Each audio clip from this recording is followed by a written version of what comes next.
Halo, ketemu lagi di video yang kedua, lanjutan dari video yang sebelumnya. Masih mengenai long distance pembelajaran, karena kita tidak ketemu secara langsung, jadi lewat video semacam ini. Oke, gimana kabarnya? Semoga selalu sehat ya, selalu sehat. Oke, langsung saja. Untuk di pembahasan kali ini kita akan membahas tentang variabel dan tipe data. Ya, kalau yang di video sebelumnya kita sudah bahas mengenai output, ya, mengenai output bisa menggunakan write atau write-len. Sekarang di berikutnya kita akan membahas yang namanya variabel dan tipe data.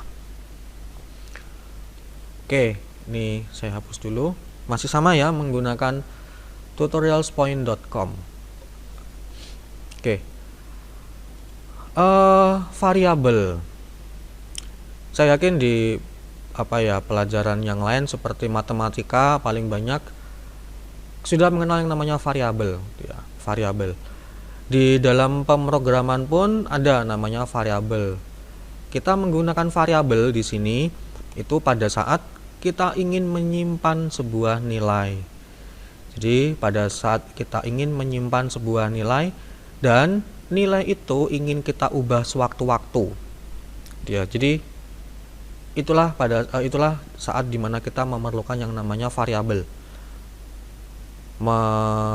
Menyimpan nilai dan bisa mengubahnya sewaktu-waktu. Oke, kita langsung saja nanti untuk perbandingan.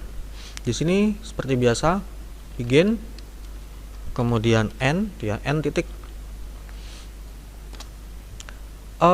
Di sini akan saya buat output dulu, write-len, kemudian akan saya tampilkan tulisan 100 misalnya.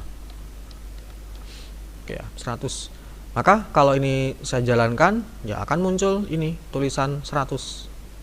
Nah, muncul tulisan 100. Kalau ini ingin saya ubah, ya udah di dalam write-len-nya inilah yang harus kita ubah. Contoh misalnya saya ubah menjadi 1000. Nah, saya jalankan akan menjadi 1000. Oke ya. Tetapi dengan cara seperti ini ya kita hanya bisa sebatas menampilkan angka ini, tidak bisa kita pakai untuk proses entah menghitung yang lain-lain, nggak bisa. Jadi nggak bisa kita pakai untuk sebuah proses penghitungan, tuh ya.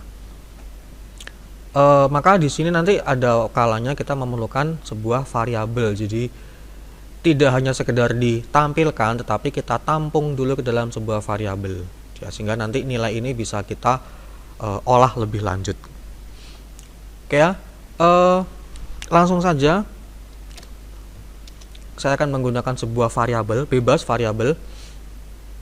Contoh, saya menggunakan variabel A, ya, yang simpel saja. A sama dengan 1000 misalnya. Nah, kalau dalam matematika kan gini ya, A sama dengan 1000. Cuman ini di dalam bahasa Pascal ada peraturan khusus. Di sini tidak bisa hanya sama dengan, tetapi harus ada titik duanya. Nah, jadi titik 2 sama dengan A, titik 2 sama dengan 1000. Artinya nilai A itu sekarang dia menyimpan nilai 1000. Atau dengan kata lain nilai 1000 disimpan ke dalam variabel A. Tuh. Nah, ini kalau saya jalankan pasti akan error. Nah, ini identifier not found. Ya, jadi A, identifier maksudnya ya variabel itu. Variabel A di sini nggak dikenali. Ya, variabel A di sini dia nggak dikenali, maka dikatakan not found. Ini siapa sih A? Nggak tahu gitu ya. Maka dalam penggunaan variabel untuk di bahasa pemrograman di bahasa Pascal ini, setiap variabel yang dipakai di sini itu harus dideklarasikan namanya. Dideklarasikan atau istilahnya pendeklarasian variabel. Nah, atau mungkin istilahnya didaftarkan gitu ya, harus didaftarkan. Caranya adalah di atas sini untuk mendeklarasikan. Nah, di atasnya begin atau sebelum begin itu ada tulisan var. var, kemudian nama variabelnya apa, contoh di situ adalah a, titik 2. Nah, ini kita bicara variabel tidak akan lepas dari yang namanya tipe data. Ya, tipe data. Tipe data itu adalah batasan istilahnya. Jadi akan membatasi data seperti apa yang bisa disimpan oleh sebuah variabel.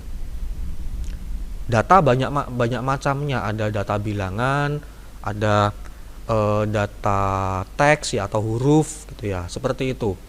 Bilangan pun nanti ini akan ada macam-macamnya. Ini bulat dalam artian tidak ada koma. Tapi nanti ada lagi yang bilangan yang ada komanya, atau istilahnya mungkin bilangan desimal ada komanya. Nanti akan dibatasi oleh yang namanya tipe data. Nah, untuk contoh pertama kita di sini variabel a itu menyimpan sebuah bilangan bulat. Bilangan bulat itu tipe data namanya integer, titik koma. Nah, jadi cara mendeklarasikan variabel adalah var, kemudian nama variabelnya, kemudian titik 2, kemudian tipe datanya. Di sini saya ambil contoh integer karena yang sesuai dengan yang kita praktekkan kali ini. Bilangan bulat. Jadi integer itu tipe data bilangan bulat, tidak ada koma. Tuh ya, makanya kalau saya jalankan sukses. Nah, 1000, tapi 1000 ini hasil dari Rattlen ini. Oke ya. Tidak ada koma. Kita buktikan apa yang terjadi kalau di sini saya beri koma. Koma itu menggunakan tanda titik ya. Titik 5 misalnya ya. 1000,5, 1000,5 nulisnya. Saya jalankan. Nah, error incompatible types. Ya, tipenya nggak cocok. Oke ya, itu menjelaskan yang saya sampaikan barusan. Jadi harus sesuai tipe datanya. Nah, sekarang hal yang berikutnya lagi. Di sini saya tulis lagi variabel a lagi. A titik 2 sama dengan 100 misalnya. Nah, kalau sepertinya saya jalankan nggak error. Ya nggak error, tetapi yang muncul adalah yang paling terakhir, yaitu 100. Oh, sorry. Ini kan Rattlen ini ya, Rattlennya ini ya. Jadi belum muncul. Nanti ini akan, kalau seperti ini yang muncul adalah 100 ya. Sampai saya bingung barusan. Oke, kita langsung aja buktikan. Nah, ini saya ganti menjadi A. Kalau seperti ini artinya adalah saya ingin menampilkan isinya variabel A. Itu ya, beda dengan kalau di sini saya beri tanda petik seperti video yang pertama, maka artinya yang muncul adalah huruf A ya, yang ada dalam tanda petik.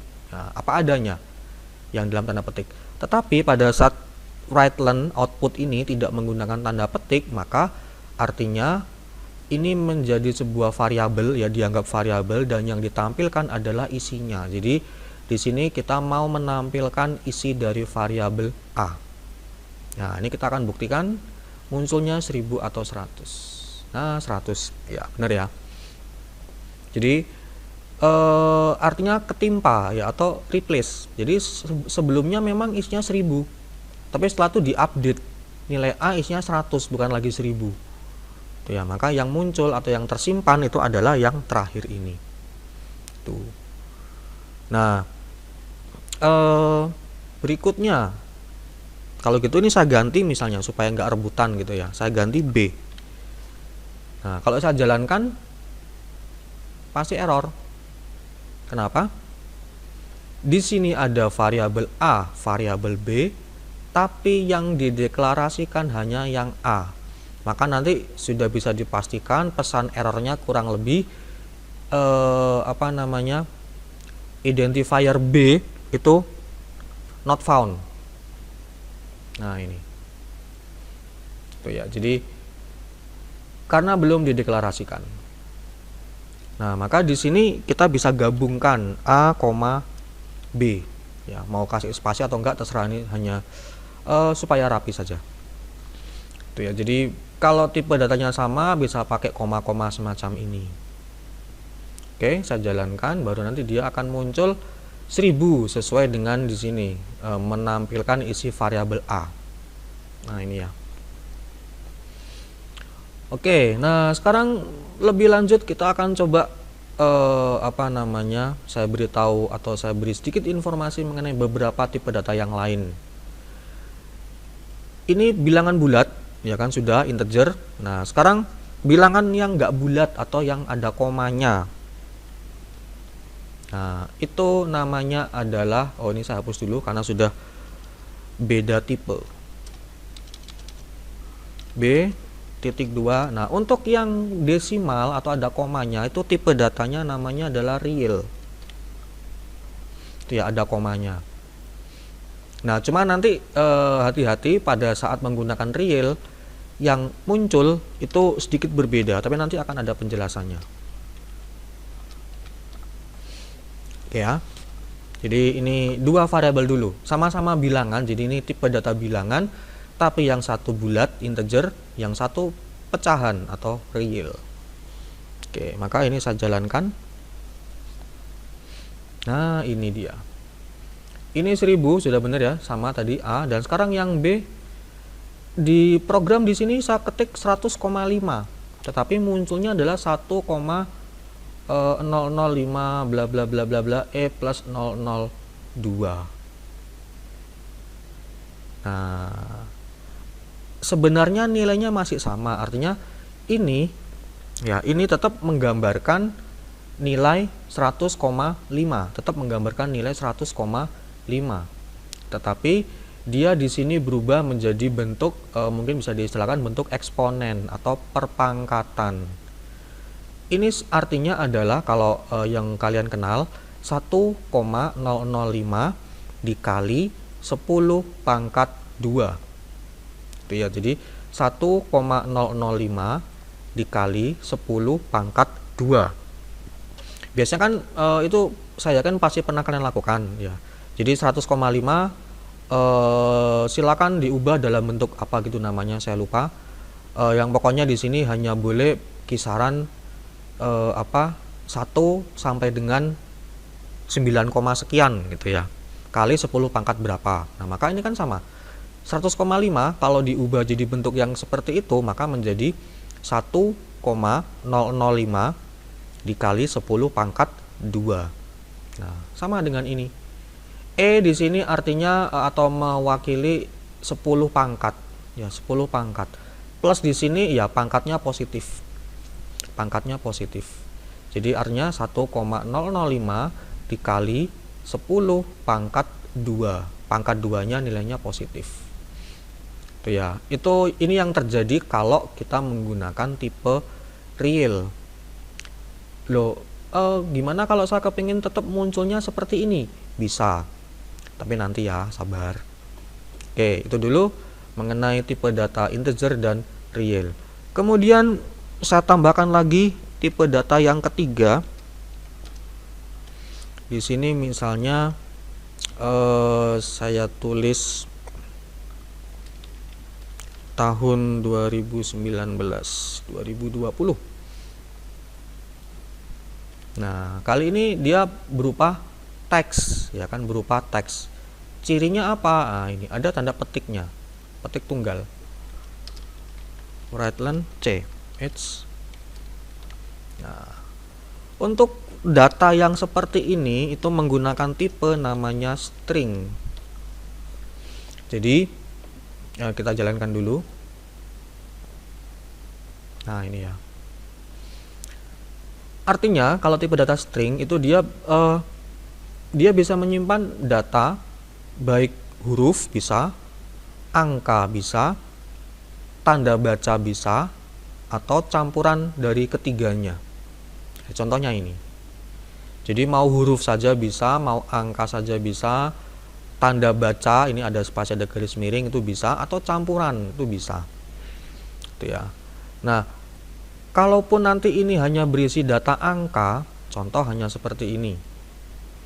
Ya, tapi akan berbeda dengan yang integer atau real. Kenapa? karena yang ini bisa dikenai operasi matematis, yang ini enggak. Itu ya. Kita akan coba apa yang terjadi kira-kira. Oh, nanti ada waktunya sendiri ya, waktu proses nanti ada. Ini belum sampai ke proses supaya nggak bingung. Oke, jadi sekali lagi itu ini juga bisa saya jalankan, kan muncul 2020. Nah, ya, jadi pokoknya cirinya sekali lagi ada tanda petiknya. Oke, kemudian yang keempat, terakhir dah ini untuk tipe data yang keempat. Mirip seperti string, ya, mirip seperti string, tapi hanya satu karakter. Hati-hati, bukan satu huruf ya, tapi satu karakter. Artinya sama, huruf bisa, angka bisa, tanda baca juga bisa. Contoh di sini saya ketik huruf W saja. Nah, untuk yang seperti ini, variabel D itu namanya adalah char.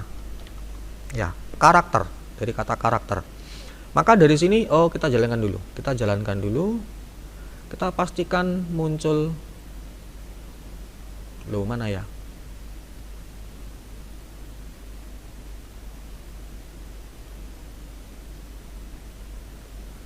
Loh, kok macet?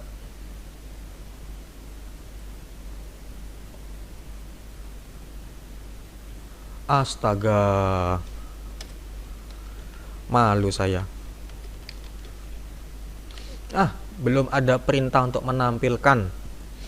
Ya, oke ya.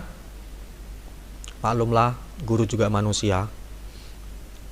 Oke, baik, ini saya jalankan. Nah, ini ya, muncul dia. Dengan demikian bisa kita simpulkan sebenarnya string ini, ini merupakan kumpulan dari char. Ya, jadi kalau charnya ada banyak, ya, charnya lebih dari satu karakter, maka akan membentuk yang namanya string. Kurang lebih seperti itu analoginya. Oke ya, itu beberapa penjelasan mengenai variabel dan tipe data. Nanti setelah ini kita akan lanjut di video berikutnya yang ketiga mengenai prosesnya, nanti ada hitung-hitungannya. Ya, jadi lebih detail, lebih kompleks dari yang ini. Jadi ini hanya pengenalan dulu, variabel itu apa, tipe data itu apa saja dan sebagainya. Nanti setelah itu kita akan coba di proses penghitungan. Oke, terima kasih.